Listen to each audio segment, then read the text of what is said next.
All right. Welcome to the fifth episode of the Pop Culture Cafe. I am Will Martell, your host, and I got my co-host, my ride or die, Clint Heiberger. What's going on, Will? How you doing, brother? All right, man. Now, for obvious reasons, we had to do this StreamYard stuff because the weather's kind of, for the lack of a better word, shitty outside. Yeah. It's bad. So the snowflakes are like this big around. You're like, only in Iowa, especially in Dubuque, and you can get snow in April. Right. I mean, I don't know what's up with this weather, man, but okay, so this morning, Mary says, "Hey, hate to tell you, but it's snowing outside." I'm like, "God dang it. What?" Oh, jeez. Oh, good Lord. I didn't even know what to think of it. And then it's like when I finally did get up, decide to get up, I look outside and I'm like, okay, this is not going to be good. So, and I was thinking of you. I said, man, I hope Clint is getting back safely because you took a trip. Yep. So, I was out at, I regret I did it, but I was up early. I mean, it didn't get really bad until I got into Dubuque. I saw a comedian last night. Oh, who'd you go see? Charlie Barron's. Okay. Let's put it this way. I'm going to tell the truth on this one. And it's going to be good. So, I've been to, I want to say at least 50 stand-up comics in my life. Okay. This is the very first one in history. Mind you, in history. I wanted to get up, slit my wrists, and then put a bullet in my brain. It's bad when the opening act is funnier than the main event. He was so bad. Like, I didn't laugh once. Oh, wow. That's messed up, bro. I was just like this the whole time. I'm like, hey. That is just straight up messed up, man. And he's coming to Five Flags on September 11th. So for people watching in Dubuque, Iowa, if you want to waste your time, and I wasted a Friday night for this. If you want to waste a couple hours of your life, and you want to take like a nap, and like if you ever want to fall asleep in a crowded area, an arena, that's the show to go to. It was horrible. I didn't laugh once. I was bored. I left not even halfway through a set. Like, I was fuming. I was like, oh my God. Like, he had no material, for one. Okay. It kept going all about, Wisconsin, Midwest, Iowa, blah, blah, blah, blah, blah, blah. He had no material. He couldn't work the audience. Like, he had no idea. Wow. Yeah, it was bad. Like, he was just straight up improv. It was just like, and I'm sitting there just like. So what you're telling me is that this guy might have been flying without a net. Basically, yes. He sucked. Oh, wow. And like I said, you want to waste your money, he's coming September 11th at the Five Flags Arena. No thanks. No thanks. I don't feel that it's appropriate to fall asleep during someone's act. I did. Oh. You probably would have been like drawing like mustache or like penises on my forehead or something. Or putting your finger in like some water. Yeah, no shit. I'd be like, well, damn it, what are you doing to me? Oh, what happened? Look like you pissed yourself, boy. Look like, oh shit. Like I said, we're the knuckleheads that'll do something like that. Oh my goodness. Yeah. So, okay. I know this is I know this topic is gonna be like beating a dead horse. It's been good with the memes lately, though. Remind me to send you that music video. Okay, so we're gonna talk about the topics of the week. And okay, of course, everybody now the world over has seen. Okay, I'm trying to get serious here. I'm trying to, man. Has seen the 92, the 92nd or 97, it was something like that, of the Oscars. Okay, and what transpired. I've gone here on Facebook and showed, kind of my dismay for the entire thing. And as filmmakers, okay, you and I, as filmmakers, and being in that business, not at that level yet, but not yet, being observant of certain things, there is just a protocol and there is just a way you're supposed to present yourself in the audience. Now, it's debatable, okay, the reasons why Will did what he did, but I can say this. Now, recent developments, now I get this stuff coming across my YouTube all the time. So I got exactly 2 videos, okay, that actually got sent to me, quite honestly, and I decided to share them. Now, apparently, there have been stabs, okay, taken at Jada the night long. There were stabs taken at this woman the night long, okay, all night. Yeah. Okay. There was a instance where there were a bunch of people on stage, and one of the ladies said something in reference to Jada and Jada's many boyfriends. Then Rebel Wilson came on and really threw some daggers out there, man. I mean, this was, look, if there was anybody worthy, okay, and I don't condone physical violence at all. Okay, being a martial artist, you're being a martial artist, knowing what you can do to somebody and what and how you could dismantle the human body. Well, I kind of felt that Will's rage against Chris was kind of misdirected, because if it were me getting those comments from Rebel Wilson, I would have been extremely upset. Yeah, because that's more like, the whole Chris Rock G.I. Jane 2 thing. That, even Will Smith was laughing, but then she's like, it reminded me of that episode of Fresh Prince where the short hair girl he dated, Will Smith was laughing, she's like, and he says, right, yeah. Remember that episode? Mia Long from Friday. Yeah. So he was laughing about it, and then she just like, it's like, oh, you have to defend my honor. So that's, I think, why he made an ass of himself. Now, and I think it goes a little deeper than that too, right? Because I thought about it.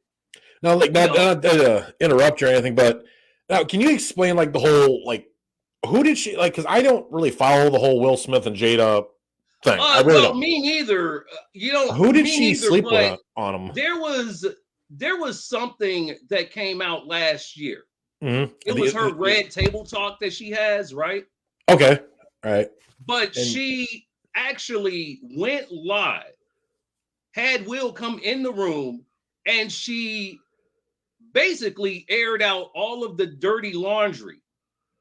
Oh, really? Saying how she wasn't happy and that she was having a thing with this kid, okay, that's a friend of her son's.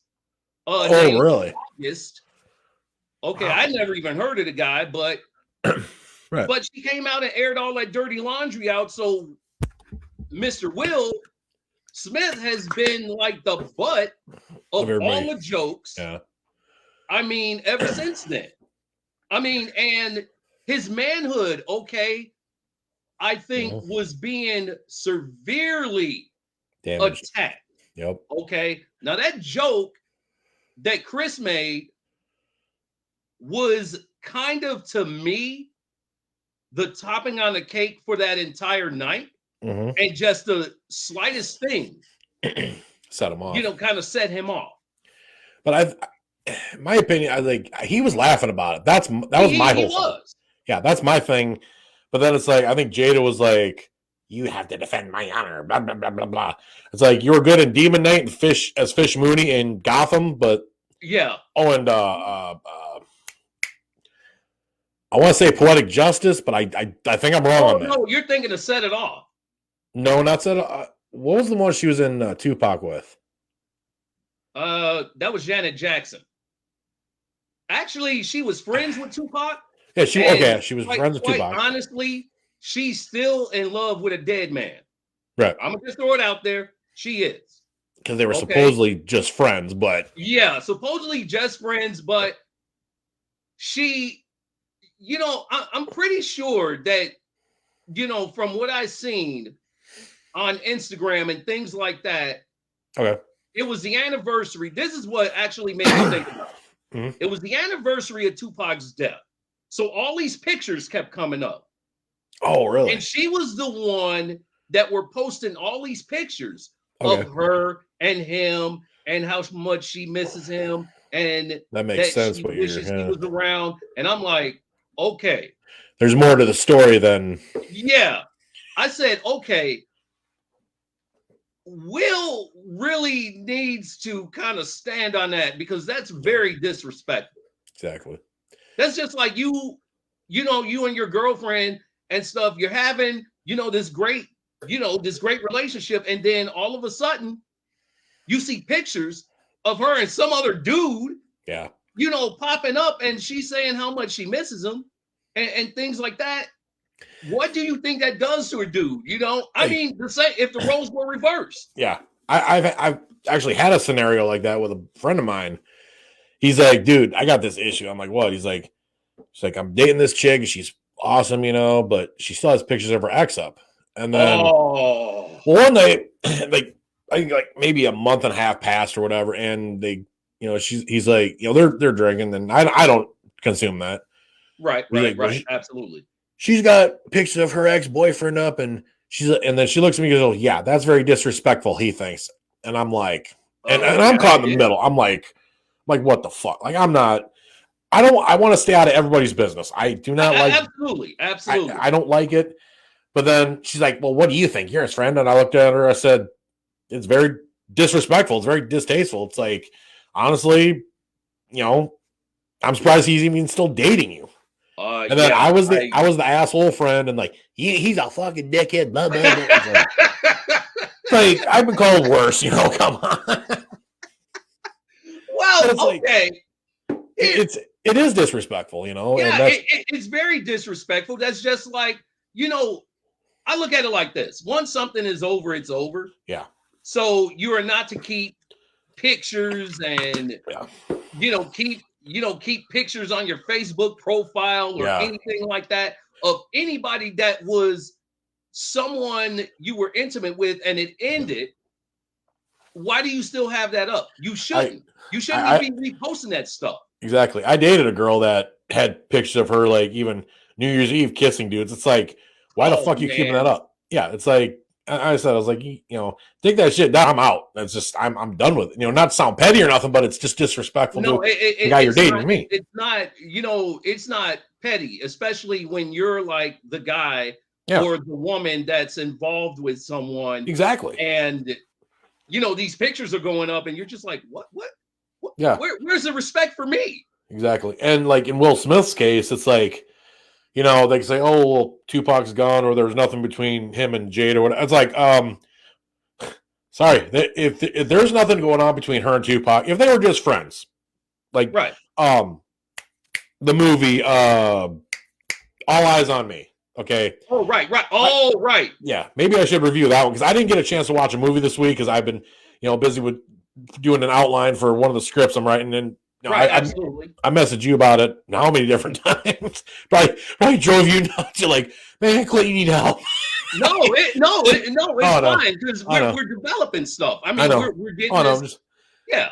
But like the way I can't even talk today. It's one of the days. The way they portrayed them in All Eyes on Me. is they portrayed it like there was something going. And All Eyes on Me, it looked like the whole movie was rushed. To be honest with you. Oh, in my opinion, I got to watch it. Actually, I own it. And me too. I got the Blu-ray and digital copy. Right. I mean, I own it, and I just felt like there was like a lot of missing pieces. A lot, yeah. When I was watching it. But it did touch on the relationship between Jada and Tupac in a sense where, okay, they started out at Juilliard together. Okay, a lot of people don't know Tupac went to Juilliard. That's as good as you can get as far as a school of the arts. I mean, come on. Yeah, it's. I mean, good Lord. That's as good as you can get. All right, so they did have a long friendship, but I think there was a little more there because till this day, and this is where Will comes back in, I think that there is this image that he's trying to live up to in her eyes.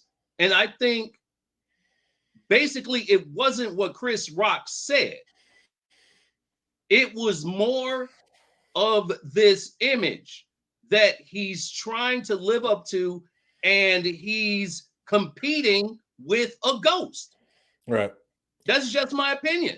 I mean, because there's a certain type of guy Jada likes. Yep. She likes that gangster thug guy. Well, in all fairness, when I watched All Eyes on Me, it's like, wow, like Tupac really wasn't gangster. It was more like, he wanted to be an actor, and he went to the school and everything, and like he really just wanted to be an actor, but tragically fell in with the wrong crowd. Now it's like, that movie just was like, I don't know, that what? Open your eyes, 50 Cent. I remember 50 Cent came out on that movie and just bashed it because he felt like the complete story wasn't told. He thought also in his mind that it was rushed and there was missing pieces. There was just all of this stuff going on. Yeah. Where if you don't watch it closely, you will miss a whole bunch of stuff. Yeah. I mean, and I think I watched that movie once or twice. Yeah. When first it was I can't Notorious. First that movie count. Then it was about that NWA Straight Outta Compton came out. That one was actually really good. I watched that. I watched that when I bought it. I think I watched that the entire week. Because NWA, like I like them a lot better than some of the other groups and then other singers. I wasn't too much for Notorious B.I.G., but and then the everybody in school was all about no Tupac. I'm like, no man, Dre's my guy. Flat out.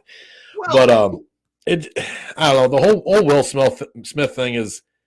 There's been a lot of memes that have come out about.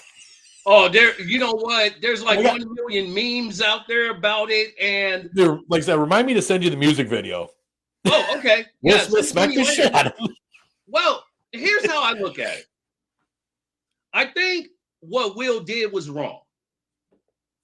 I think there should have been some dialogue going on off camera. Right. Between all of the parties. That's how I look. That's how I feel about it. Now, whether or not, Chris Rock knew about the situation with Jada's condition, which I had read an article today in the paper where he said he had no idea about the alopecia thing. But be that as it may, there were jabs being taken. If people watch that broadcast again, there were jabs being taken at everybody. But Jada, they were taking jabs at them and their relationship all night, long before Chris Rock even said all that stuff about G.I. Jane. So the way I look at it is, what is it going to be in this country? Okay, we live in such a society now where there's there's certain things you could say, there's certain categories you got to put people in now, and just all this stuff. And I'm like, okay, when are we going to start being the United States again? I don't even recognize this United States here. No, I especially don't even recognize not the one I grew up in. That's for sure. No, the United States we grew up in. I will say this: these people growing up today, or they're adults today and stuff like that, with all this cancel culture and stuff, all I got to say is, you people would not have been able to survive when we were growing up. Especially Sam Kinison. I'm just being real. I mean, it just, there would have been, it would have been, they would have been so far up their own ass. It's not even funny. Like, they'd be pulling overtime back then. Spaceballs, Blazing Sad. I mean, Jesus. They would have had a heart attack back then. And then there would have been no cancel culture. Oh my God. You know what? I'll say this now. You often hear me talk about All in the Family and those old shows. If let's say All in the Family was made today, want to get past episode 2? I'm gonna tell you something, man. Woo! Oh man, let me tell you, it would get boycotted. There would be death threats. I mean, that's why I go back to, I say Chappelle's show. That wouldn't make it. I mean, just no, that wouldn't make it today, man. No, like somebody would try to assassinate him or something right there, because it's like some of the jokes he has. It's like, they'd have a heart attack over that one. Okay, there, just the skits that Chappelle had would offend a lot of people. Oh yeah, that's for sure. Okay, it would offend a lot of people, and I'm like, you know what? Comedy is based on this, and I'm learning a little bit about it because I just wrote a comedy, right? Called "Thy Kingdom Come." I don't know if I sent it to you. No, I don't think you sent me that one. Oh my God, dude! It's about a priest. Oh, God. Please tell me. Please, okay, now please tell me you didn't split by kingdom and you didn't put "come" like cum. Please tell me you didn't do that. No, I didn't. That was the intent at first. I was just going to ask that. That was the intent at first, but there's only been 2 people to read it, and a friend of mine from work, Mark, that wants to work with Dragon Whip, right? Which I'll put a shout out to Mark out there. Mark Stant, thanks for meeting me for breakfast the other day. We had a great conversation. I gave you the script for One Room. Look at it. I sent you the script for Thy Kingdom Come. And okay, I'm just gonna put Thy Kingdom Come in this category. The category of Californication with David Duchovny. Oh dear Lord. Yeah, oh dear Lord.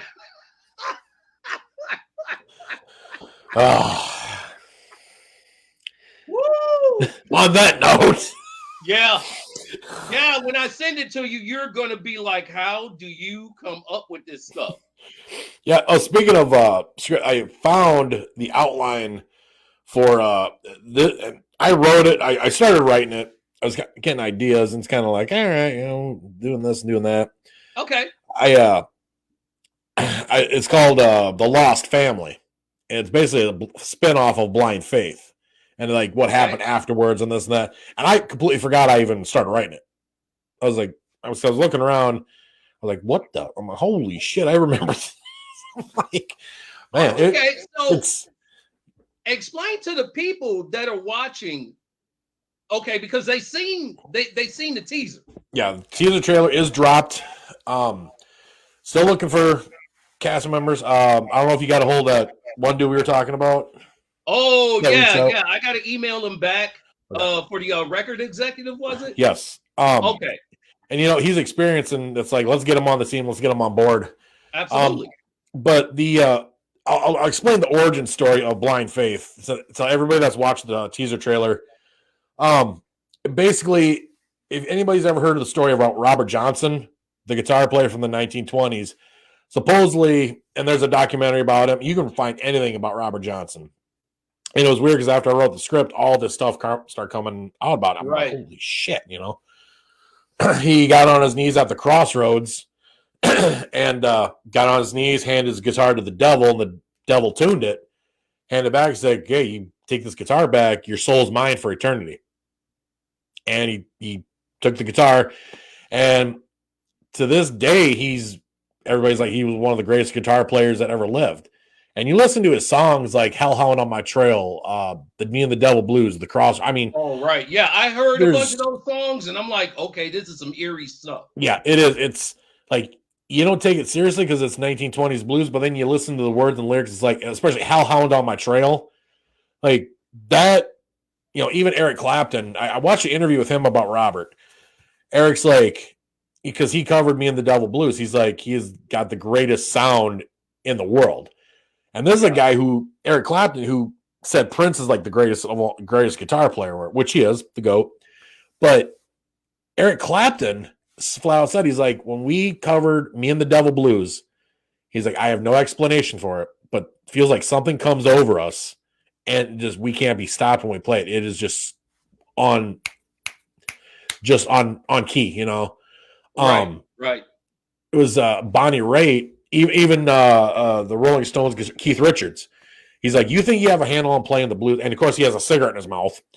He says, you think you have a handle on playing the blues? And you hear Robert Johnson, you're like, no, you don't have a clue.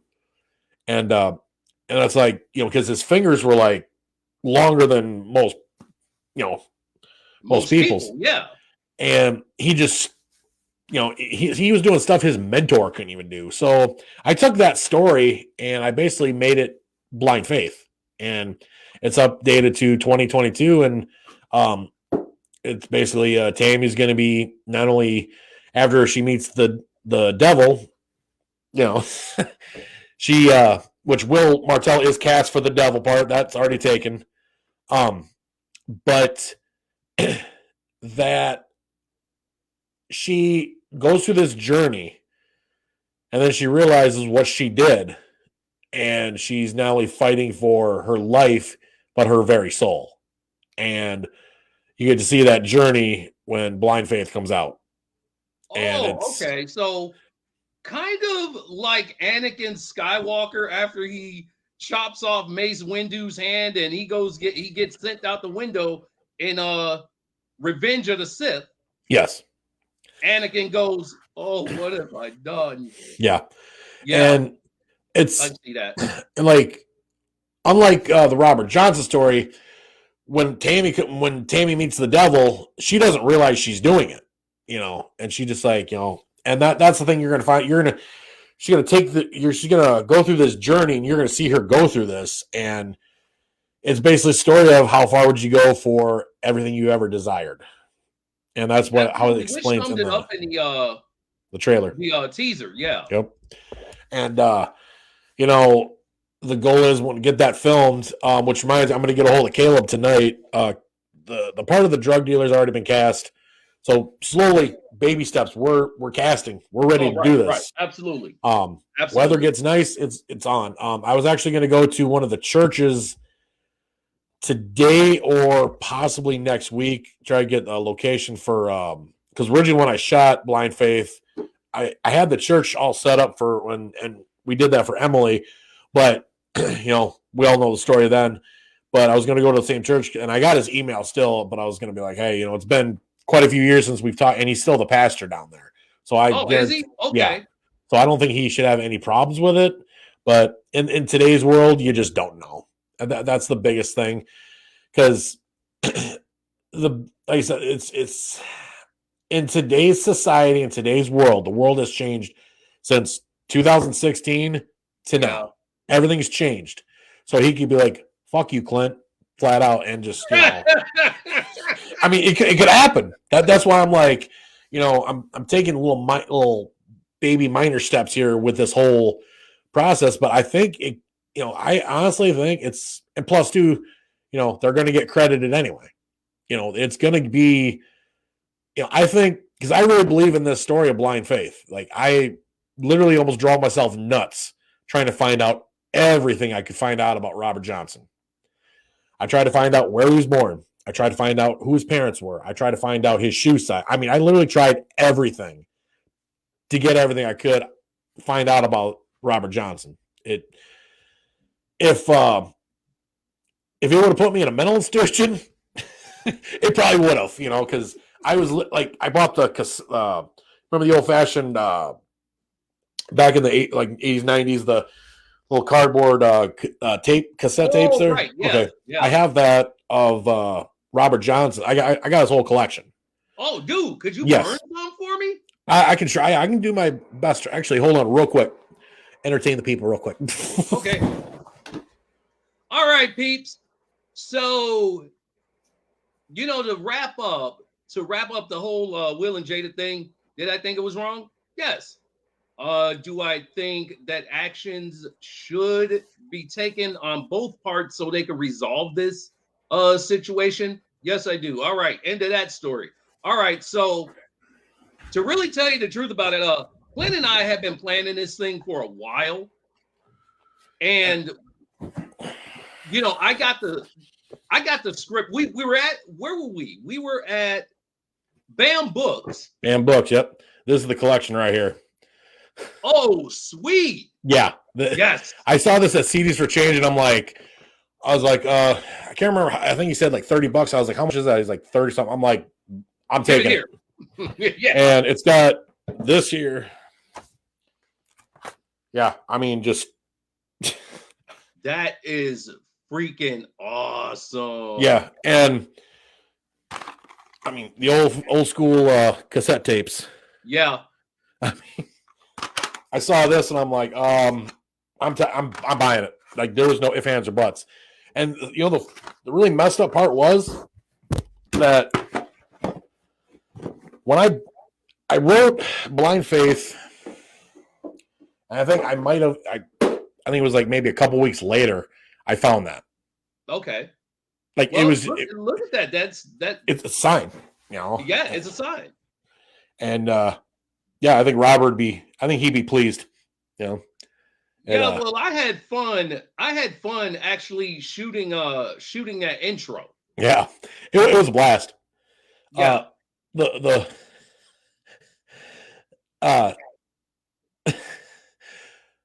weather. Okay, we'll explain this. Okay, we got up early in the morning. We shot that intro. It was cold. It was rainy. It was this. It was that. Then when we finally got done, the sun came out. Sure did. I'm like, sure did. I looked up. I said, "Good one, God. Appreciate it." Good looking out. But no, if we didn't spend 2 hours filming that intro, we're lucky. And it was, we shot so much. I mean, it was like everything when I was shooting, it was like, it had to be perfect. You know what I mean? And, there was a lot of footage when I got it back here. Yeah. And that was back home. There was a lot to work with. The main goal was just to like film literally everything I could, because I pictured the intro, the teaser trailer. I was like, this is my vision right here, but it was a lot of fun. It was a lot of fun. It was probably the most fun I've had in a couple years when it comes to filmmaking. Because absolutely. Like I said, I got down and I was just, life happens, and it basically gave me the Ramsey Bolton treatment. Like it was bad. And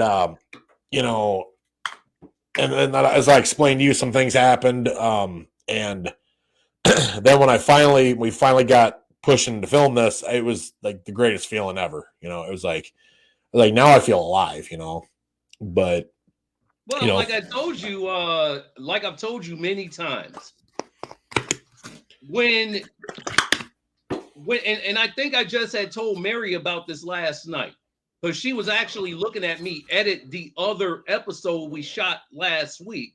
for the pop. Oh, okay. I was actually going to ask you about that too. Oh yeah, I got the other episode I'm editing now. Okay. About the Scott Hall tribute and everything. Yeah. Okay. Yeah, I'll have that on there as well. But you know what? Here's the thing. When you're trying to travel that road alone and then you go to someone and you went to the biggest production house, I guess that was here in Dubuque, and you said, hey, here's what I can do. Yeah. What do you please give me some advice. I'm not asking for a handout. Yeah. Give me some advice. And the way he treated you, and I just told this story last night. Yep.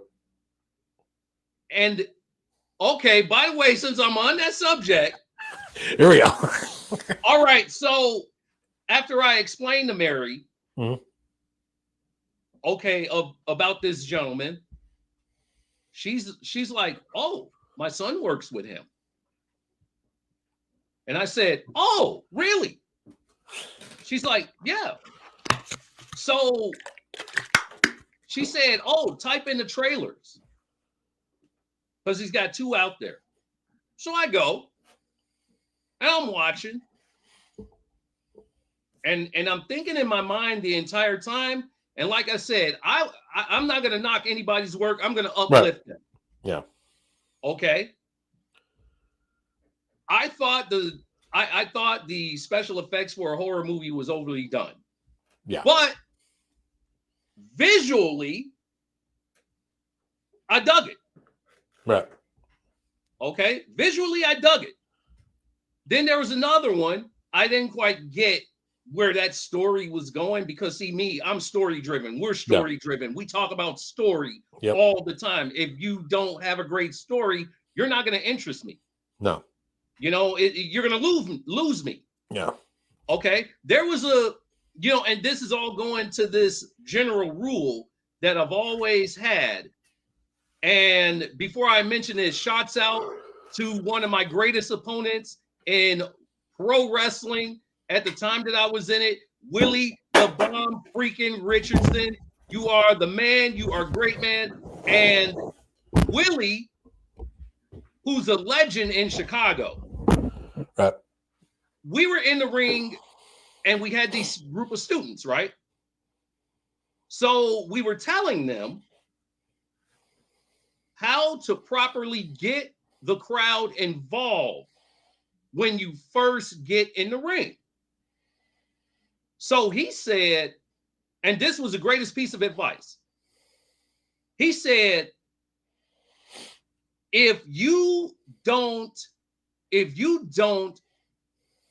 lock up the proper way, you've lost me. Mm-hmm. If you don't get me emotionally involved, you're going to lose me throughout the entire match. Mm-hmm. So when I was watching the trailers, I looked at it from a story standpoint. Get me interested. Oh.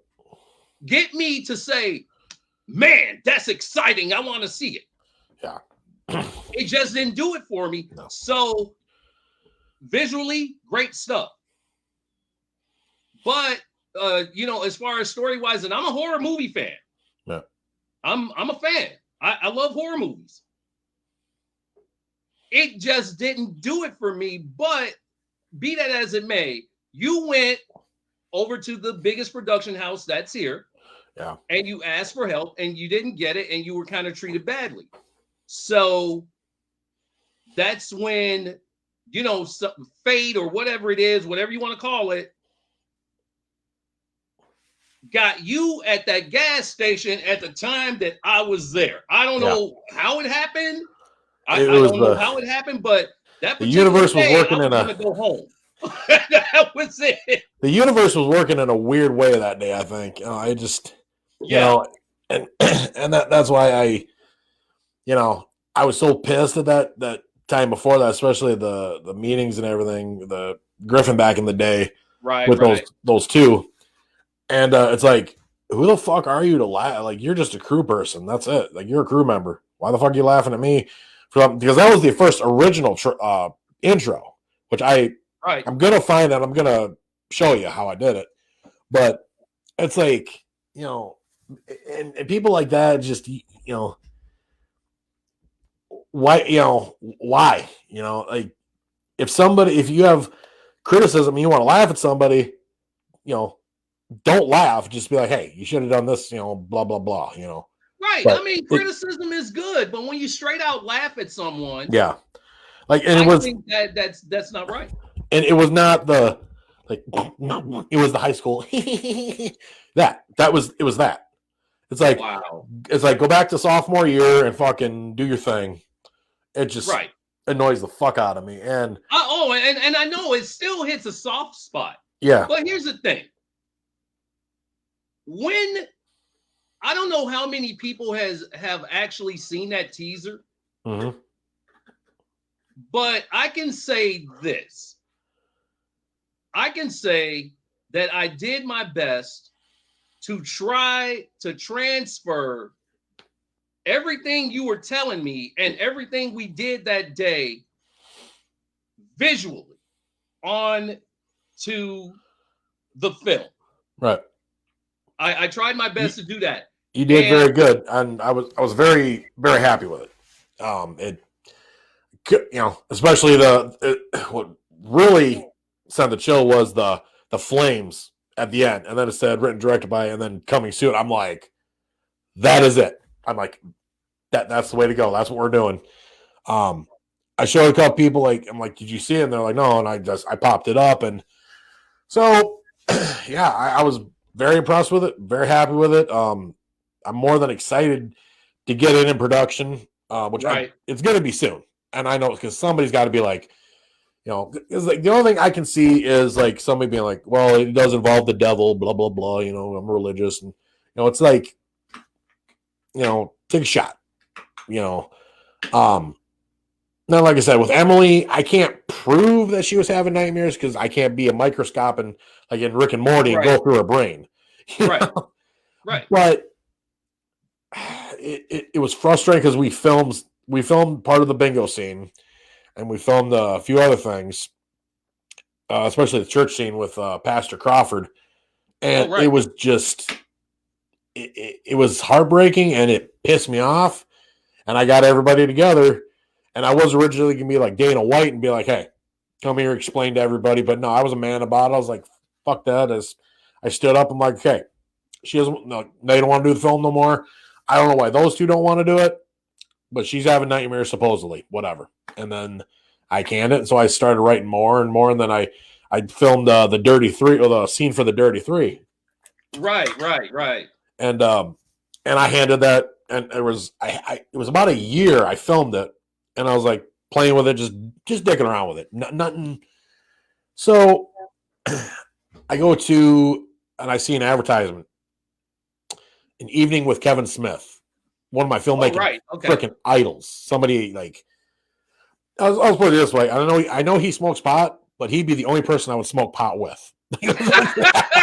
I'm serious. Like, you get this opportunity to smoke pot with Kevin Smith, that would be the only person I would do it with. That's the honest to God truth. Man. Now I'm gonna get looked at different. My God, man. I try. Well, you know what, Kevin Smith, I follow him. Yeah. I follow him. I've watched all of his flicks, and I can say that the man is extremely talented. I think he's got a different way of approaching a story that's so outside of the box. Like in the case of Dogma, I love that movie. Yeah. The Buddy Price was acid. Like people look at me weird when I say I enjoyed Chasing Amy. They're like, you like that? I'm like, yeah, I love Chasing Amy. Clerks 1. I mean, I will give one. Okay, this is the only time you're gonna hear me say this. And it's gonna be out there for the world to hear. But I was not a fan of Yoga Hosers. No, me neither. It just, since he became, and his daughter was getting older, and much respect to Kevin Smith, always love and respect him, but no, Yoga Hosers was a bad idea. Yeah, Tusk was yeah, I enjoyed it, but Yo Gozers, no, that should No, not have been I that didn't part. really particularly like enjoy that one either. Sorry, my ankles itching like a motherfucker. I hear you. Yeah, I'm well, getting old over here. don't worry, you're getting better. It's all good, man. It's like a fine wine. We're just aging. That's right. It's like Yeah. No, and get back it's to like that. George Clooney, brother. No, I'll get back to that here. And so it was like whatever ticket and whatever seat you guys what it was not assigned seating. So me, what the fuck am I gonna do? I'm gonna Goldberg my way an Ultimate Warrior right through to the front row because the seats are available. Feel the power. Yeah, I got there an hour early. Okay. And they pick everybody up in a tractor because it's at the Codfish in Macokota. So we go down, got to go down the hill. They unload us a flash ticket, whatever. And I'm Ultimate Warring right to the fucking front row, like literally. And took some pictures of this. Were you blown up? I was like, ah. But I sat there and I waited.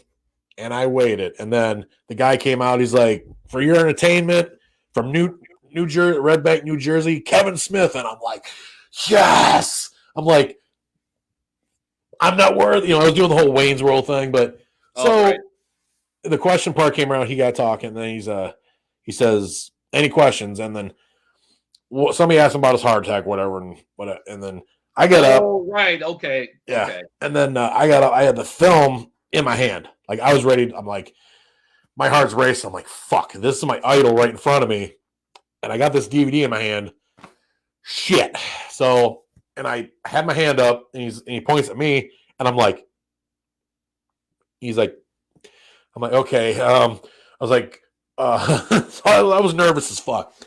Then I was like, can I shake your hand? And he says, absolutely, pleasure. And he shakes my hand, and it's all on my personal Facebook. If you don't, and nobody believes me about this, so it's on my personal Facebook. You can look at it. And then I handed him the scene that I shot. It was on a disc, and he's like, you made a flick? And I'm like, just a scene for you. And he's like, no, get on the mic, tell people what it's called. He's like, the number one thing you want to learn about filmmaking is promotion. Tell people what it's called. And I'm like, yep.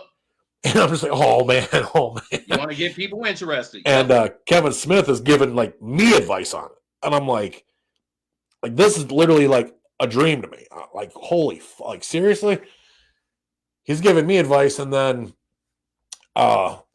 we talked for a little bit, and then I asked him, I was like, okay, when are we going to see Clerks 3? And everybody went ballistic. Everybody went nuts. And I'm like, he says, wow, we got a good pop on that question. Because we want to see Clerks 3. We want to know how it ends. Like, we want to see, what they're doing. We want to, like, as a Clerks fan, Clerks 2 was awesome. Well, minus the donkey show, but still. Oh yeah, the Tijuana Donkey Show. Every time, like, I had a CD I made. It's called "Ladies from the '80s," and I put that song on. So every time I hear that song, I'm like, I start laughing.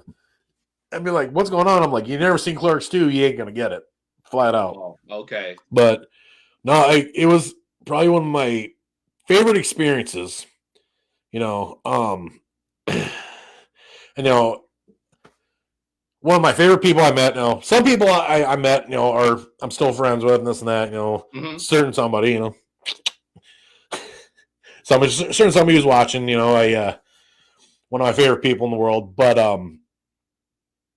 I met a lot of meeting Kevin Smith. That was one of the highlights of my journey. And I was like, I met actors, I've met wrestlers, I've met MMA fighters, it was something about meeting Kevin Smith. I was like, if I would have smoked a blunt with him, I probably would.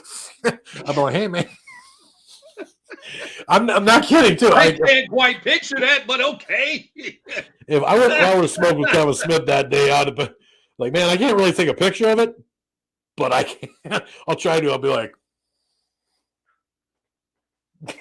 but well, look at it like this.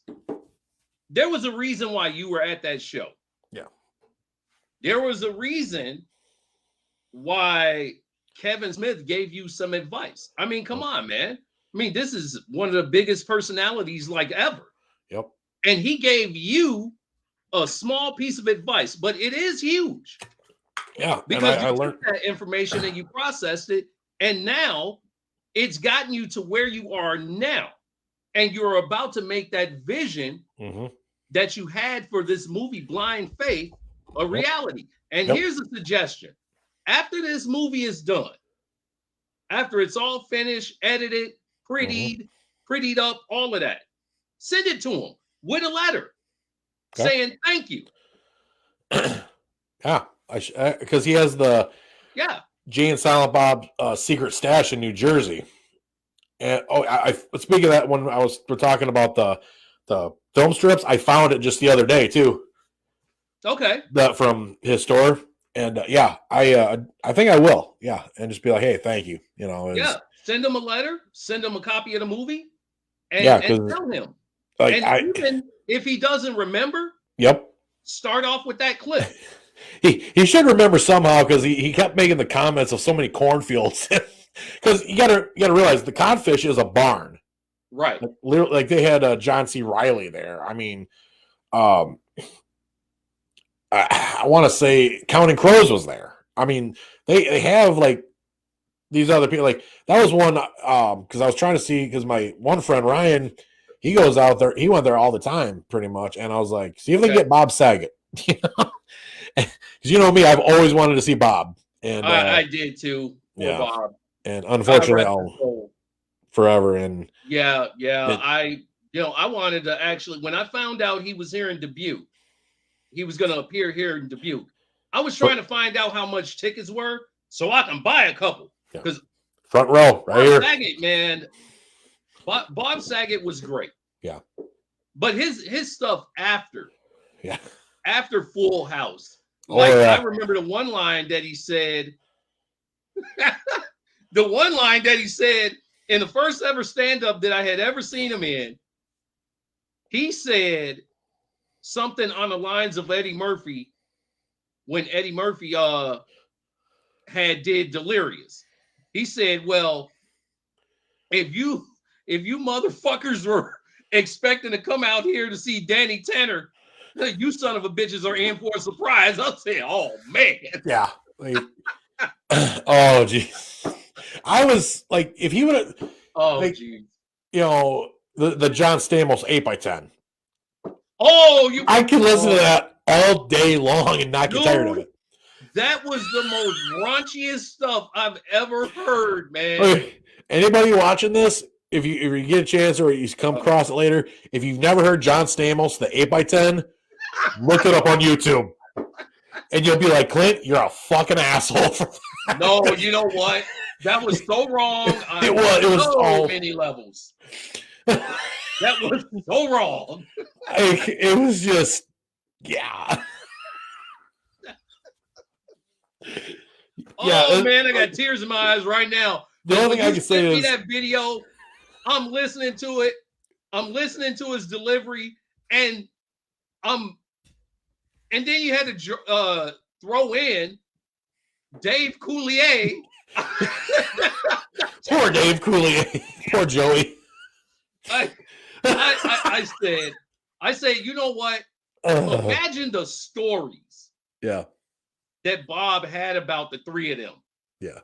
Hanging out together, because they hung off. They had hung out off the set, like period. Yeah.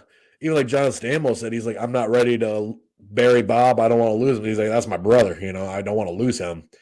And I don't even want to imagine what people that were on the cast of Full House going through that day, because I know I can imagine, because that show ran for so long. Yeah, I mean, I know I was just grew up on TV.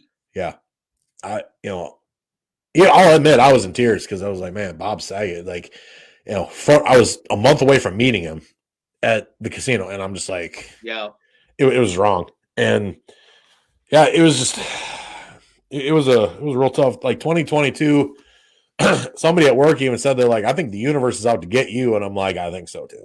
I was like, nah, well, we ain't gonna let that happen because we got a lot of stuff to do, man. We got Blind Faith. We got a lot to do. We got one room to finish. We got more episodes of the pop. You know, we're gonna have guests and that's another thing too. I'm working on a couple right now. That's why I was gonna see if you wanted to call the Quad Cities tonight, but we're not. Yeah. But I think it's bad. I'll give one of my hopeful guests a cheap plug right now. I don't got a shirt, but hey, I do got this. Midwest Monster Fest. All right. Check them out. I got another. And unfortunately, our would-be sponsors today, we don't have any of our preferred drink. Oh, yeah, I was going to ask that. But that's our preferred drink for the Pop Culture Cafe. Exactly. There you go. Actually, hold on. Cell phones are almost the best thing in the world. Bang. Can you see it? Bang. Yeah. Drink bang. There we go. I did the cheap way. Oh, man. Oh, shit. Good Lord. Yeah. Yeah, but,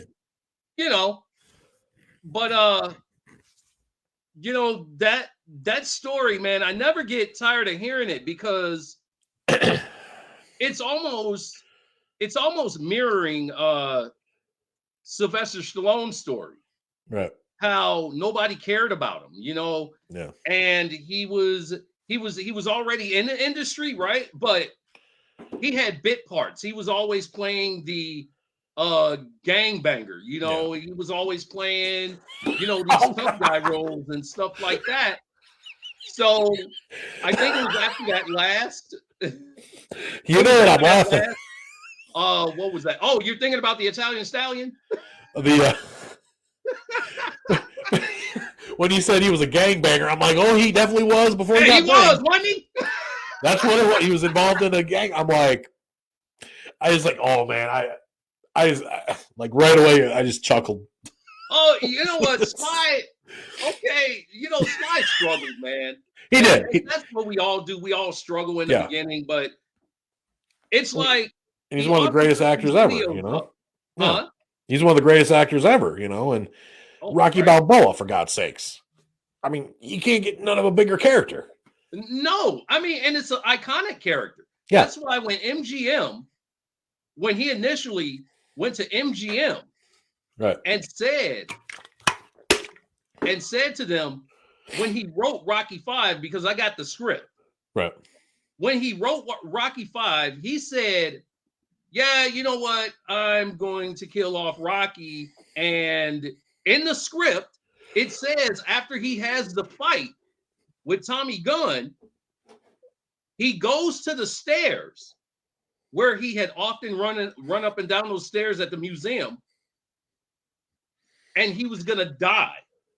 Oh, really? There on the stairs. I did not know that. Yeah. He was going to die right there on the stairs. And do you know what MGM told him? He went in there with the script and he told them. And they looked at him, like executives do. They go back in their chair and they do this. And one of the guys leaned up and went, no fucking way. You are not killing off Rocky. No shit. Killing off Rocky Balboa. Yeah. Like, if they were to ever kill off Rocky Balboa, you would see me bawling like a 2-year-old kid. Oh, dude, come on, man. It was bad enough. Yeah. It was bad enough that they killed off Adrian. They killed off Paulie. And I'm glad that we didn't get to see that. Yeah. Because that just would have been. That would have been too much. That'd have been too much. And if they really do continue, with the Creed legacy, instead, bringing the Rocky legacy into the Creed movies. Yeah. I mean, it just, I don't want to stomach it, but eventually it's going to happen. But I'm just waiting for, Adonis to fight Clubber Lang's kid or something. Somehow incorporate Clubber Lang. That brings me to something that I read earlier today. All right. Okay, so I can't think of the name of the actor, but he's been in quite a few things, and they said that he's on the beaches of Florida right now, working out, and he's looking real buffed because he's going to be the villain in Creed 3. Okay, all right. So they're Buster wondering was right. if he's going to be the offspring of Clubber Lang, and I'm Lang. like, please don't do that. Yeah. Please make it an incredibly like Other frightened character. fighter. Or like make him like a guy with no remorse like Tong Po. You know, like Right. honestly, like Right. Tong Po was that villain Yeah, Tong Po. Oh my god. in the kickboxing movies where I'm just like, holy shit, like this guy is. When I was a kid, I was watching him like this guy is indestructible. But Tong Po, I mean, he's that villain in the martial arts movies, and it's just, you know. But yeah, we gotta do that. We gotta do a show. We gotta do a section of the show on greatest martial arts villains. yeah, You know, especially when Van Damme did the sidekick, pop, and then he drops. I'm like, man, like, and then of course Hot Shots Part 2 made fun of it. So but in all seriousness, man. Like I was I like the Kickboxer movies. I liked Kickboxer 2, Part 3, The Art of War, I think it was called. Okay, yep. And then the fourth, Tong Po wasn't in the third one, but he was in number 4, I believe. I'd have to go look at my DVDs again. Mitchell? Yes, yep. Cody from Save Step by Step. Yeah. I like, and honestly, like when I rented it back when I was younger, I can't remember what. I know I was old enough to know better, but I saw Sasha Mitchell as one of the Sloan brothers. Eric and I can't remember who Van Damme played, but both of them got killed over there. And it was the brother running a martial arts studio. Right. And then somehow or other, somebody either in a kickboxing tournament or some I don't. Well, anyway, one of his friends was fighting a mystery opponent, and then it's slow motion, low budget slow motion. But here comes somebody in a robe just walking out slow motion. Sasha Mitchell's like, okay, and then he takes the robe off and the hood. It's Tong Po. I'm like, oh fuck. And then Tong Po kills his buddy, and then he trains real hard. And then it's in an empty arena. He's like, I want Tong Po. Like, you want Tong Po? We're gonna make it interesting, blah. And then he beats the shit out of Tong Po, and it's like, that was good. I like part 2. Sasha Mitchell impressed me as in kickboxer. He really did. People might have a different opinion, but I think he did real good. That's just like, okay, for me, my mom, God rest her soul, loved all of the martial arts movies. She would sit up and watch them over and over and over again. She actually liked Sasha Mitchell. Yeah. She didn't think much. Now, she was very critical of fight scenes, surprisingly. I mean, we're talking about a woman that never took martial arts in her entire life, and she was about all but yay freaking tall and, a very thin woman, but she loved martial arts movies. And she would binge watch them. Yeah. She would binge watch them. And I guess the movies that Sasha Mitchell had done in the early to mid 90s, she actually liked those. Now, I watched a few of them myself, but I was more of a Don the Dragon Wilson dude. Right. Yep. Okay. Not so much as Blood Fist with Billy Blanks, but I'm thinking more of the lines of everything else he had done. Right. And was he? There was one movie that's a classic. It's a Van Damme classic. And I actually had met the screenwriter, and that was for No Retreat, No Surrender. Okay. And I want to, I would love to get Kurt McKinney, that was in No Retreat, No Surrender. He's like one of those all-around actors. He's been in soap operas. He was in No Retreat, No Surrender. He was in a whole bunch of stuff. So I would actually like to get him on this show and interview him Right. because I used to talk to him over Facebook like 10 years ago. And he was just a cool dude. Yeah. So, like, I'm going back to Don the Dragon Wilson. Was he in Best of the Best with Eric Roberts? No, I almost wish he was. Okay. That was Philip Reed. That was in Best of the Best. Okay, all right. Yeah. He played Tommy Lee. There was a Don the Dragon Wilson movie that I watched when I was a kid. I watched it all the time. I just can't remember the fucking name of it. It's like, Jesus. Might have been, you know what? The first movie that him and Billy Blanks ever did together was Blood Fist. So it was probably that. Probably. I'm gonna do the old. Which Don had actually admitted on an interview. He said, I was coming straight up. I mean, because we all know he was a badass. Yeah.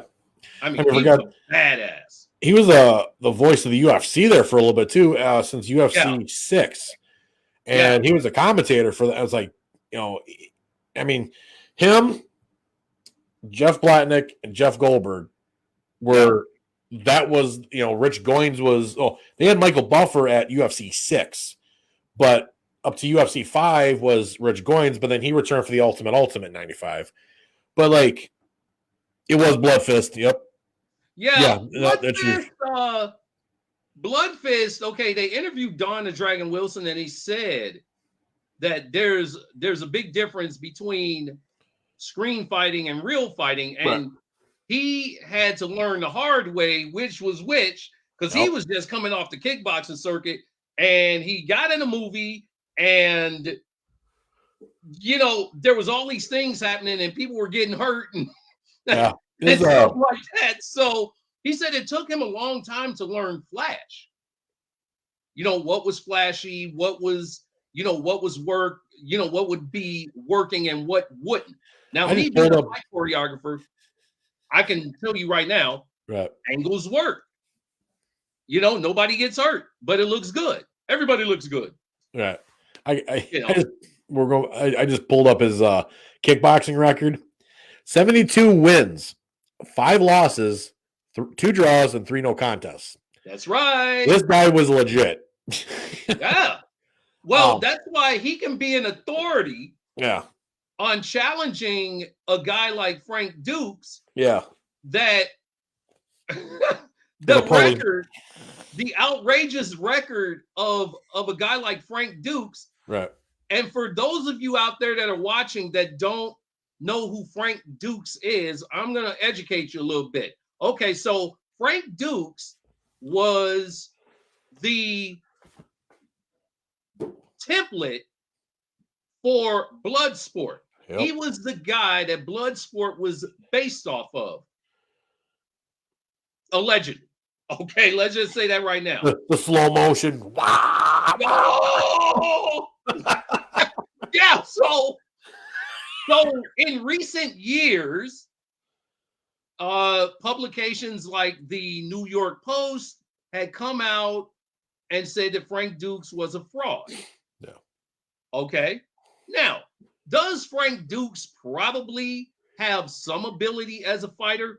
I think so. But I don't think that it was, like one guy in a tournament, a secret tournament, that have beaten 200 people in a single day. Yeah. Dude, that's hard work. That's why I go back to hold on. I want to make sure I know this guy's name because I'm pretty sure it's Marlon Sims. Okay. But okay, that's why it almost reminds me of him because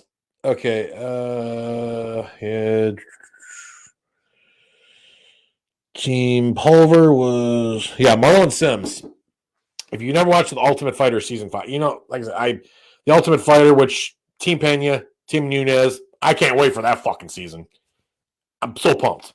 Yeah, you know what? I used to follow it a long time ago, and it's just like I fell off a little bit.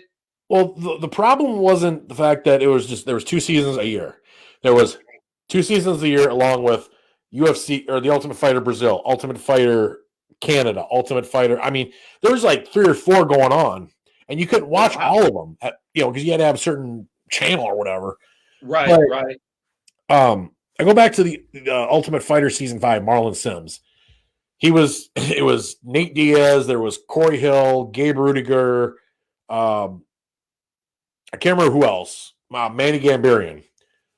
They were all sitting there. He was telling the story about, I walked into the bar and I just whooped this guy and I threw him down, blah, blah, blah. And Gabe Rudiger, his interview was like, he was talking like he was in this martial arts movie. And then Marlon's like, people would come around just to see me fight people in the bar. He's like, I beat up 20 people in one night. And then Gabe Rudiger's like, I call shenanigans.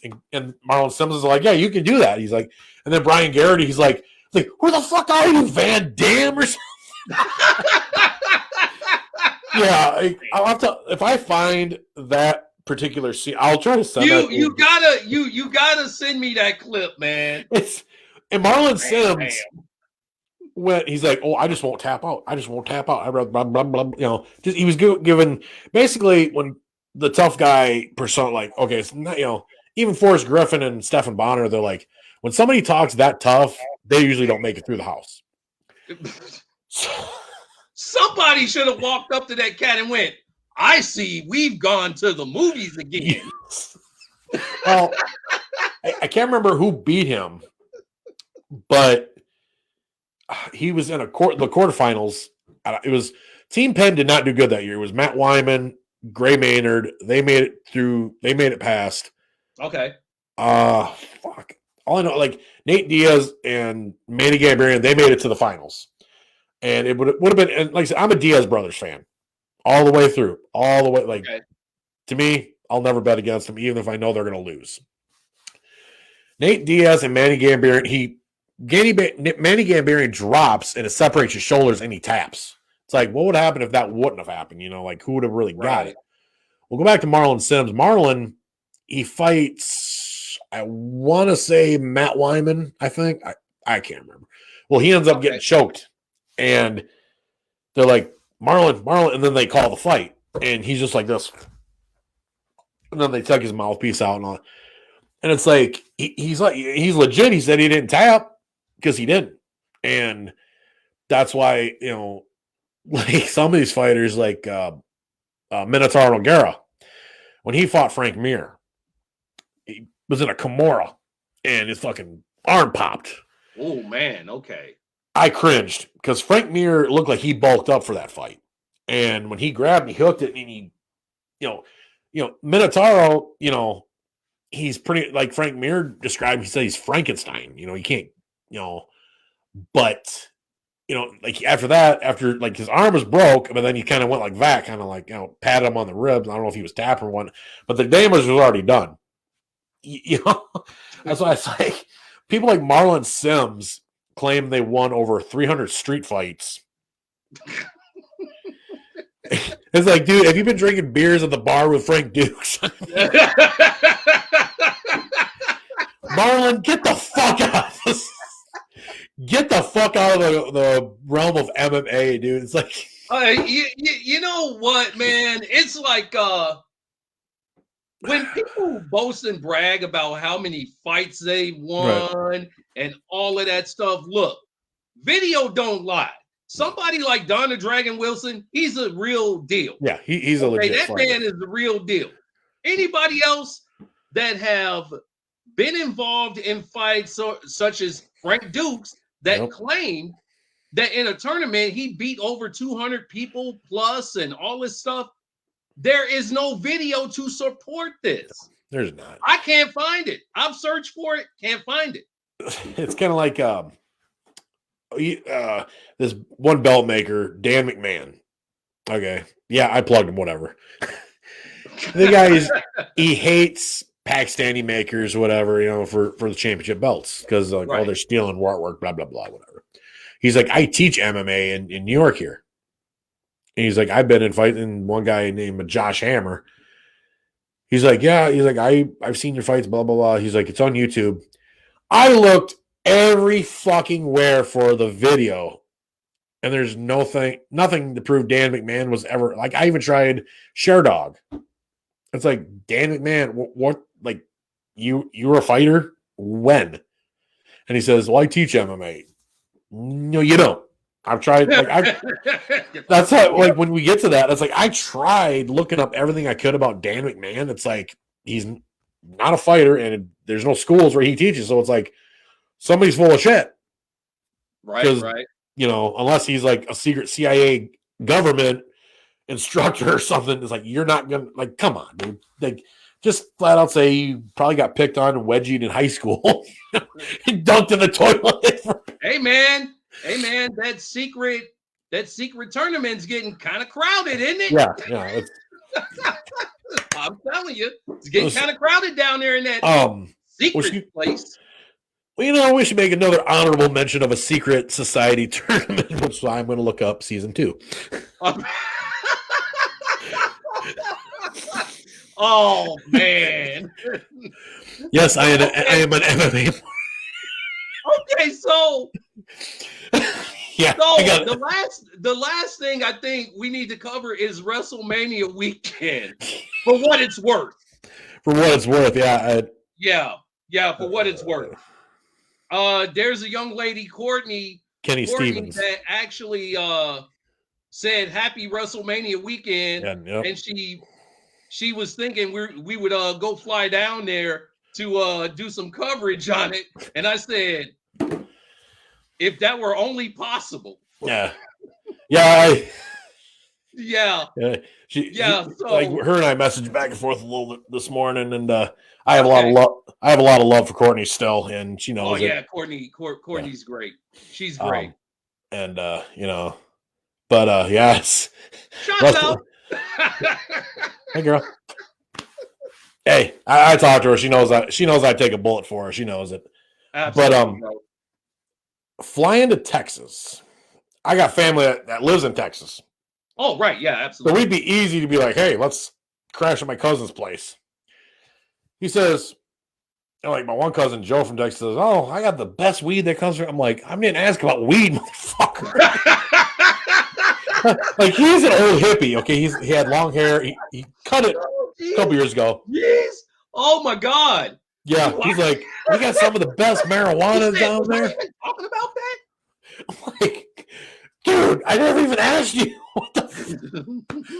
So yeah, I mean, we can fly like I'd be like Marge Simpson though, running back like, get me off the plane.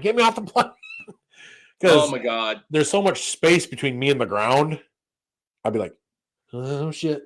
But knowing my luck, it'd be because my oldest brother told me a story when he went to Florida for his honeymoon. Okay. And he's like, yeah. And then I was like, oh, flying can't be that bad. You know, I'm a teenager. I don't give a fuck. You know, I was like, fuck everybody.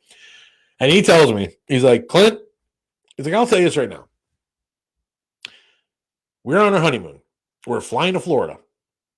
All of a sudden, the plane started going like this. We're above the clouds there.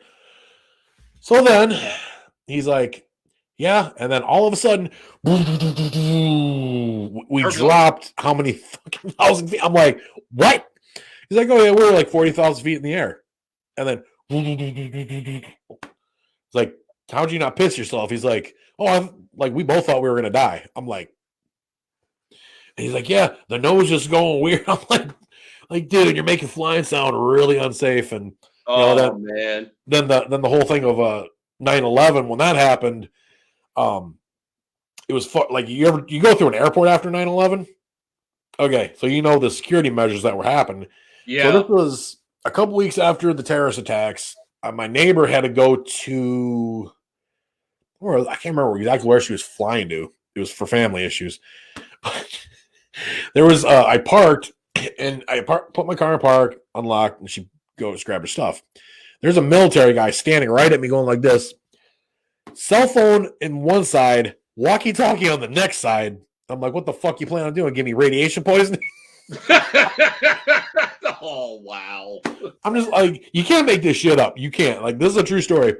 And he's like, you know where you're parked at? And I'm like, I'm parked in front of the fucking airport. I mean, what else am I going to do? You know, it's in Key West. You know, come on. And he's like, do you know where you're parked at? He just kept saying that to me. And he was in like the camo, military. And I said, what the fuck, dude? And I look over and there says a big sign that says, a great big sign that says no parking. I'm like, all right, I see your point. And then he's like, make sure you never park here again. Because he's literally got hands on both sides ready to take this. I don't know what he's going to do with his walkie-talkie, whip me with the antenna or something. I don't know. But it's just, Wow. the measures like that, it's like, you got to be a dickhead, dude. I didn't read the fucking sign. Fuck you. It just, airports and airport security and all that. I have bad enough time going through the courthouse and all the metal detectors, and it's like, I don't know, like flying to me. I just don't want to fill a space in the ground, Oh, I hear you. I seen Passenger 57. I know how that movie ends. Oh, good Lord. Well, good Lord. I don't know where I'm going with this. I really don't. No, it's all right.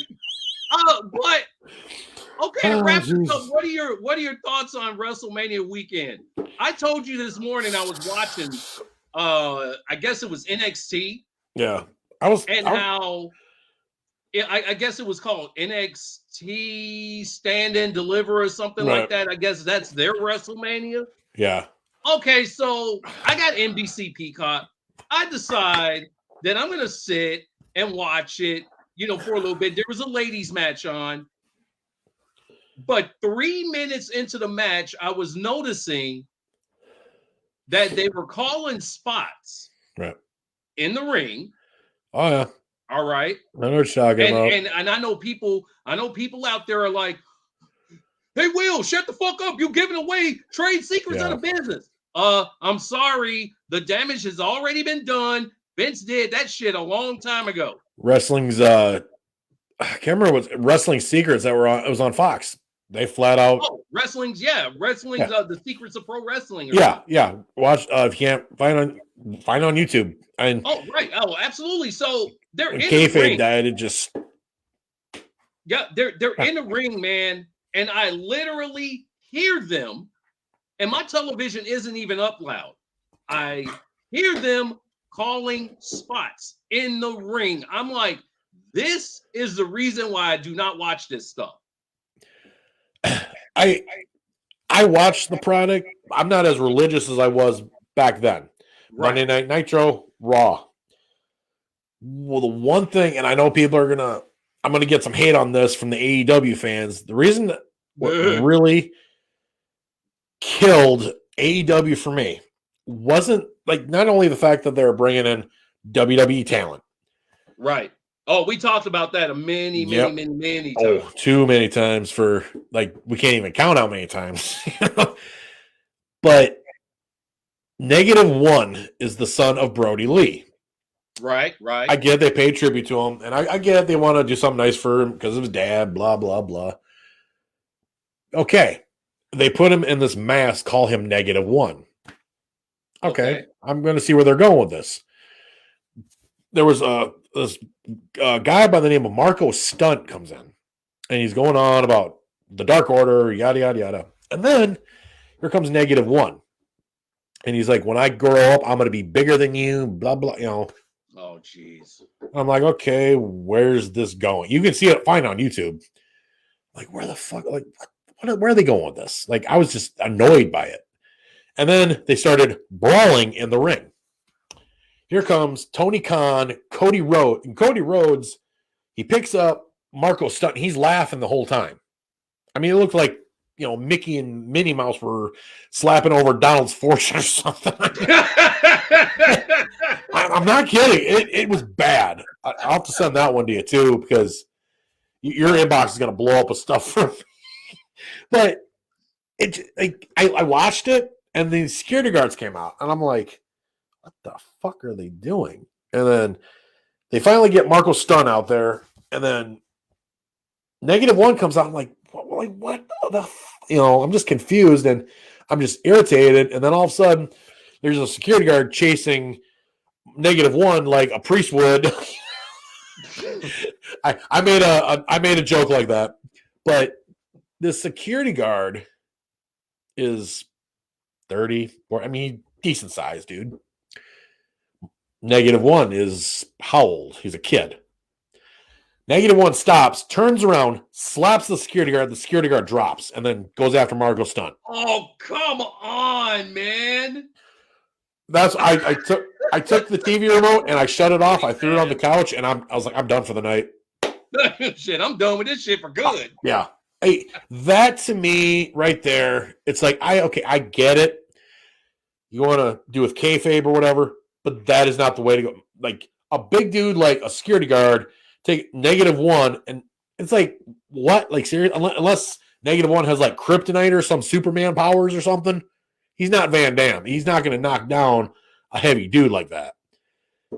That is like the problem I have with, you know, AEW for one, and like today's product. It's like, I know we're never going to get back to where we were. No, it's never going to happen again. I really feel that, and the only reason I'm going to watch WrestleMania is because we're going to have to come back and give the results or talk about it, although other people have the results already, right, and stuff. But, you know, we kind of like to kind of cover that too, because this is something for everybody. Right. I mean, Liv Morgan's on the card tonight. I mean, who wouldn't want to? What guy wouldn't want to watch that? You know? Well, there you go. Yeah. I mean, but I think the product is lackluster. I really would, like I had text you earlier when I was watching it. I said the best thing that would ever happen to WWE at this point is that if Vince does sell it. And it's like, you know, Vince has made his money, and I keep saying this because it's true. He's made his billions. He don't give a fuck. He don't care.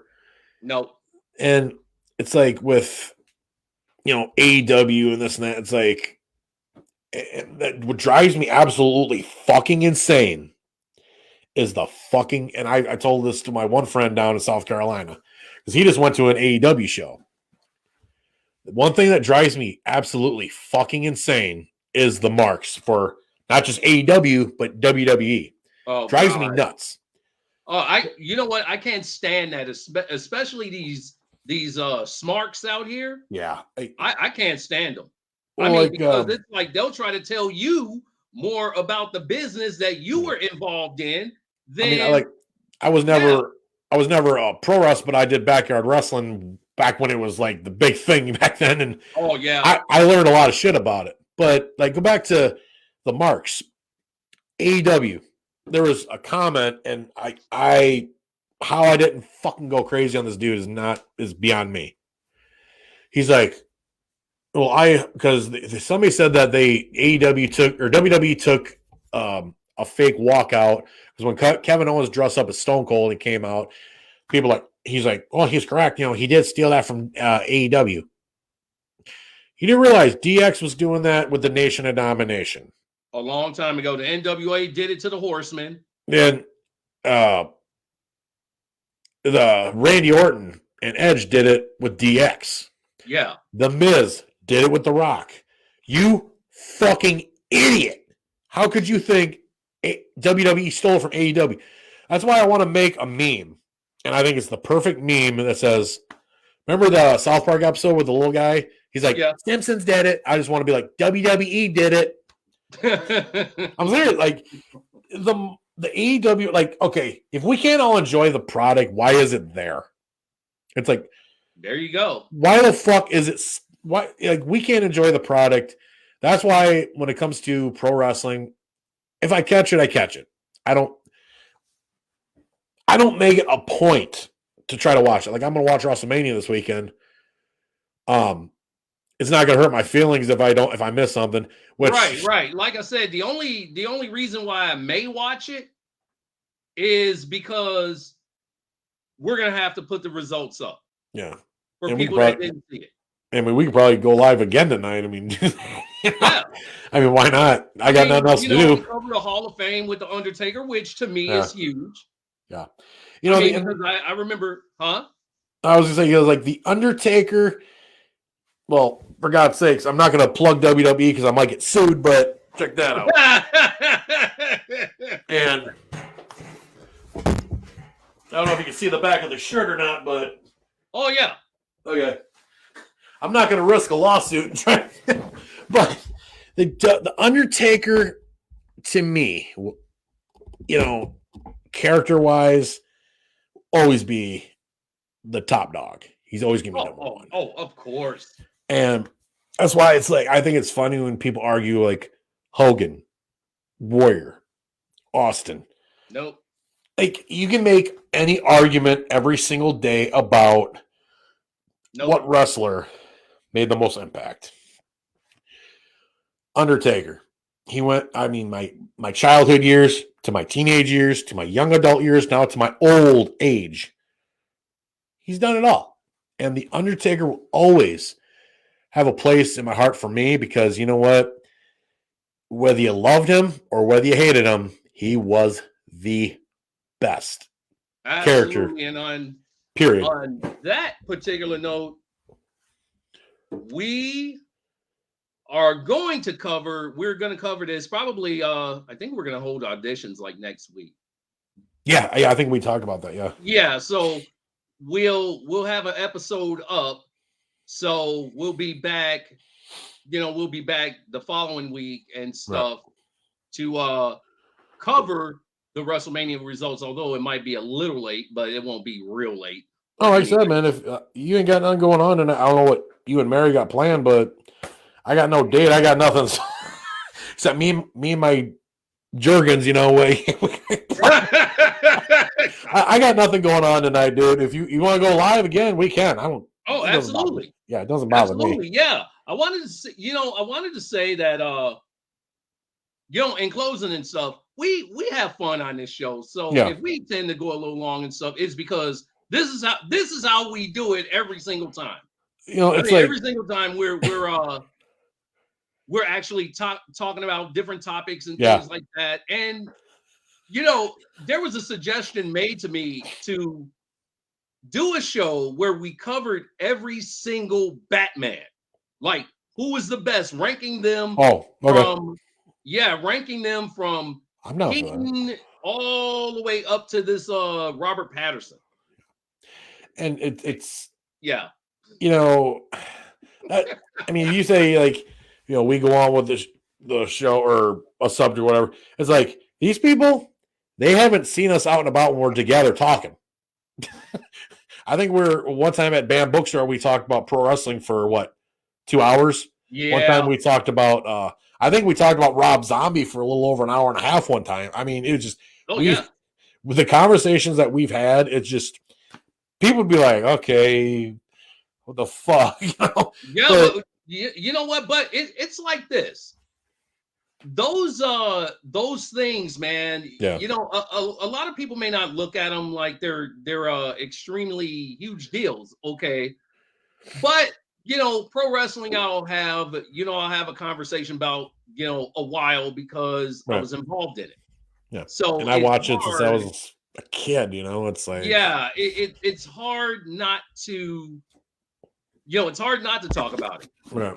I mean, but if you're talking about today's product and stuff like that, I'm not gonna know a lot about it because I don't really follow it. No. I mean, I tried to watch AEW here and there, and like I said, my guy is MJF. Yeah, oh yeah. Speaking of that, actually, I should just show you right now. Hold on, I'll be right back. Entertain the people. Yeah, like I said, AEW, for me, I don't like to beat that dead horse or anything, but MJF is my guy. I am actually a Dolph Ziggler guy. I think Dolph Ziggler over in WWE is probably one of the greatest workers that has probably come out of that company in the modern era, if you want to call it the modern era. Okay. So those are the two guys that I'll watch if I see them on TV. It's got to be MJF or Dolph Ziggler. If I don't see either one of them on TV, I'm just going to turn it off. Ziggler, really? Yeah, Ziggler's one of the best in the modern era, man. I mean, and he's modern. Okay. I did pick this up for you because when I saw it, I originally was like, "Fuck, I gotta get this for him just in case." What the hell? Yep. Your own MJF action figure. Oh, sweet. Thanks, man. Yeah. Oh, sweet. Yeah, if you're not doing anything later tonight or within the week, I mean, I'll swing by and give it to you. I was, yeah, because I was Oh, thinking, man. Thanks a lot, oh, no bro. problem, man, no problem. Well, another thing, that's the thing too. It's like, we'll pick stuff up for each other, and also on Pop Culture Cafe soon. Once we get enough traction, we're gonna do like raffles and giveaways and this and that. So That's right. Yes. to events you'd want to We go were to. talking about that the other day. Yes. Yeah. But yeah, that's sitting here waiting for you. Now, when it comes to like MJF, and I've said this till I was blue in the face. If this was possible, put a cup. If Ric Flair's DNA and Gino Hernandez's DNA mixed and they had a kid, it would be MJF. Yep. And I will say that until the day I die, because you know what? MJF, he's got that it factor. He's got it. And he's keeping kayfabe alive, which is one thing I fucking love. Even like outside, in his TikToks, oh my God, they're so fucking brutal. It's just, he's keeping that image, that villainry alive. And it's like, that belief factor. Yeah. And WWE, if they ever had the opportunity in a perfect world to sign him and they don't, that's going to be the end for them. It's just MJF. Yep. He's that modern era Ric Flair, Gino Hernandez. He is. I'm not going to lie about it. I think what really hooked me about MJF, and like I said, please believe me, I do not really follow AEW or the product. I did at first when they were building stars, but now, but now that they have stopped doing that, and they're just grabbing anybody from WWE, I stopped watching it. Yeah, because it's WCW repeating itself. And they had stars. I like that. They had stars I wanted to see. Darby Allin, Sammy Guevara, Britt Baker. Abaddon. Okay, the chick with the red hair and the phenomenal whatever face. MJF. They had Thunder Rosa. Like, they signed her from NWA. Like, they have stars I want to see catapult. I don't want to see Christian. I don't want to see CM Punk get all, like, they should have stopped with, and I totally agree why Mark Henry and Big Show did it. I agree why they went to AEW. There was nothing left for them to do. Right. Like, literally they've nothing. done everything. Yeah. It's like, and my favorite one was an interview with Bret the Hitman Hart. They're like, you going to AEW anytime soon? And he looks at the guy and goes, to do what? And I'm like, there you he's go. got a point. Yeah. It's to do what? AEW. Brett. Yeah. It's like to do they had these stars I wanted to see, but now they're just like, Ty Conte. I think Tony Khan. I think Tony Khan's a douchebag. I mean, in my opinion, he's a fuckwad. I think Tony Khan is a douchebag because here it is. He's making the same mistakes Eric Bischoff made. Yep. He's playing with daddy's money while he's doing it. Yeah. And Eric Bischoff actually said, if you don't learn from my mistakes, he said, the mistake I made was that I knew I had unlimited resources. Yep. You had Ted Turner's money. And I could kind of do what I want. And because I had that unlimited pocketbook and I can do what I want, I made some serious mistakes in booking and a whole bunch of stuff. Yeah. It just... 1995, September, the first Nitro. And I was like, oh, this could be something. They moved into arenas. 1995 to maybe whenever Goldberg's streak ended. Yeah. And Arn Anderson made it. He he was kind of right. The longer the streak went on, it hurt Goldberg. So, and that's another one I wouldn't mind covering someday is his streak, you know. Yeah. But should it have been Kevin Nash? No. Why? Kevin Nash didn't need that push. He didn't need it. No, Kevin was already huge. Yeah. And you're probably going to laugh at me when I say this, but the person I think that should have broke the streak was the person he faced at Halloween Havoc 98, Diamond Dallas Page. I think I want to say that because Diamond Dallas Page was already getting up to that superstardom. Yeah. And I think if he would have took Goldberg's streak, that would have put him way over than he could have dreamed at that time when WCW was ruling the world. But, and a lot of people say, you know, what do you think of this? The finger poke of doom. That killed the business. I remember that Nitro. That killed it. Me and my friends were like, yeah, yeah. Like we were just going completely fucking ape shit. And then like you see a woman in the background in the front row, she's just like this. And you read her lips say, "What the fuck?" I'm serious. Like, pay attention to that front row because the woman's gonna be like this. What the fuck?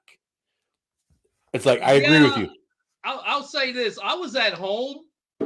I was at my home in Calumet City when I lived in Chicago, and I was sitting there watching that. And when that happened, I cracked up laughing. Because I'm like, well, here we go again. Yep. You know, with these antics, you know, of the old guys in the back and stuff. And this is why the younger guys can't catch a fucking break because of antics like this. And I was kind of like, right? No. It was just a way for Nash to pass the title back to Hogan. Yep. Without any problems whatsoever. Exactly. And you laid down, and Ric Flair's promo was dead on. Yeah. He said, when you did that, you disrespected every single wrestler that got into the business that wanted to be a world champion. It was a joke to them. You disrespected all of them. But hey, man, that finger poke of doom, I'd like to get more into that on the next episode, though. Yeah.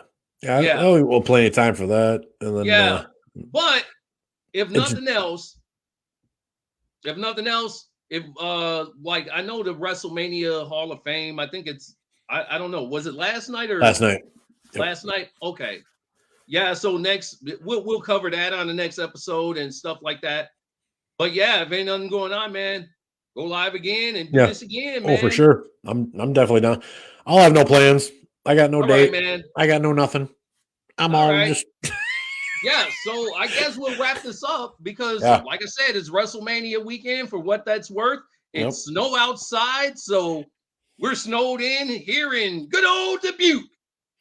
Unfortunately, we're snowed in, so we have nothing going on. But yeah, I really want, like I said, I really wanted to hit Davenport tonight to try to hook up one of the guests. But you know, pretty soon, I mean, once everything's gone, I mean, we'll get together and we'll try to figure that out. You know, I'm not going to say names, but it's, you know, to me, it's going to be a treat because like the world of mixed martial arts, I'm going to be like, yeah, you know, because when I talked to him up there, I was like, dude, and he's kind of all joking around. I'm like, I'm a fan of yours. I'm not just saying that but I love your knockouts, dude. Like you are a killer. And I talked to him for how long? But yeah, I'm really wanting to get him on the show. Hopefully I can get him. Still working on Jeff right now, try to get him on there. Okay. Might as well one more time. Midwest Monster Fest. If you haven't got your tickets yet, Halfway to Halloween is coming up. So I'm not sure all the details of the guests, but so on that note, I know I'm going to plug the laptop in just in case we want to go live later, but okay. Yeah, I literally have nothing. I mean, I could order pizza, but I don't think they'd be like, "You're a dick." Well, for me, it's a little too early. I just actually had breakfast at about probably between 11 and 12. So Right. I'm not even hungry right now. But other than that, for those watching, keep supporting the Pop Culture Cafe. This is a hometown thing. We are here in good old Dubuque, Iowa, and you got Clint Heiberger and myself, Will Martell, and we are making strides. We are getting ready to slate for movies here and this, that, and the other thing. And if you see us out, or you're, kind of affiliated with us on Facebook and all of that, reach out, get some information about the casting for Blind Faith and the casting for One Room. And pretty soon, after everybody has read this script, Thy Kingdom Come, which wait till you read it. I'm going to send it to you in a few minutes. Yeah. All right, man. Yeah, because I know I'm still going through things with my my slasher and Abigail, yep, Abigail. I got that's one thing I wanted to get with you as well about. I want to kind of go I don't want her. I want her this Mike Myers version, but a Freddy, Jason. I wanted to kind of go all over it, but I just want them. People are like, oh, that's already been done. Blah blah blah. No, I want to try to make it. What you do is you switch it around and you change it and stuff like that, and you put your own take on it. That's what I'm trying to do. I mean, it's going to be hard to. I mean, it shouldn't be that hard to, because I know I want her grandma to be like, tell the story about her. So it shouldn't be that hard to find a woman to play her grandma. And for God's sake, But yeah, and then I mean, just the constant, killing Hitler. That's another one I really want to get. I might actually do some working on that today. Okay. But yeah, on that note, I'm ready to jam with this whole thing, man. I'm ready to go. Absolutely. And if you see us around town, which you will be seeing us around town this summer, this spring, you'll see us out filming. You'll see us out in all of our splendor filming. So if you want to walk up and have a conversation, when we yell cut and we got time in between, come and holler back. I mean, I'm going to need I was say for sure I'm going to need a clapboard operator, because when we filmed that, I was like, I can't imagine how Robert Rodriguez does that, but I'm definitely clapboard operator. Yeah. We're also hiring for crew. Yes, we're also hiring for crew, and like I told Mr. Mark Stent the other day, he said, "What do you need?" I said, "Well, we're trying to bring in everybody." Yeah, and literally whatever you can't do will be taught. Yes. So there you go. We'll take the time and teach y'all that. Absolutely. We'll teach you what to do.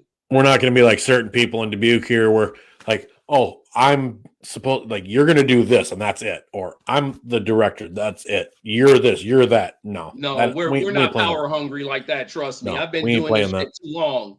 Yeah. And I've dreamt about it too long. And I've been doing this too long. So I'm not going to tell somebody you're going to do this and you're going to do this. No, the world's your oyster. Pick a job. Yeah. Pick a job and just go there. You're going to transition from mopping the floor to editing to this to clapboard operator to acting to actually producing and direct. I mean, we're not egotistical maniacs like that. We're going to share every piece of information. We'll teach you what we need or what you need to know. We're going to teach you that. Absolutely. Just reach out to us. Go to if you want to reach out about the casting information or the crew information, just contact me at Dragon Whip Entertainment, ENT at gmail.com, or contact Clint at Facebook. Or C9. If you want to reach me by email, C19J8HO, the letter O, at gmail.com. That's right. And We'll put it. We'll write it down somewhere. Put it up. And we'll have all that information for you. Contact me or contact Clint or contact us through Facebook. And on that note, if you people get the chance, go and check out some earlier episodes of the Pop Culture Cafe, or go to Dragon Whip Entertainment to check out short films and other stuff that's up there. And pretty soon I'll be putting that trailer for Blind Faith up there as well. So follow us. Keep supporting us. Yep. Keep supporting this platform. And I am going to fly out of here. Clint's going to fly out of here. And until next week, remember, every day above ground is a good day. And this is Will Martell for the Pop Culture Cafe. Over and out. It's Clint. Deuces. I'm out of here.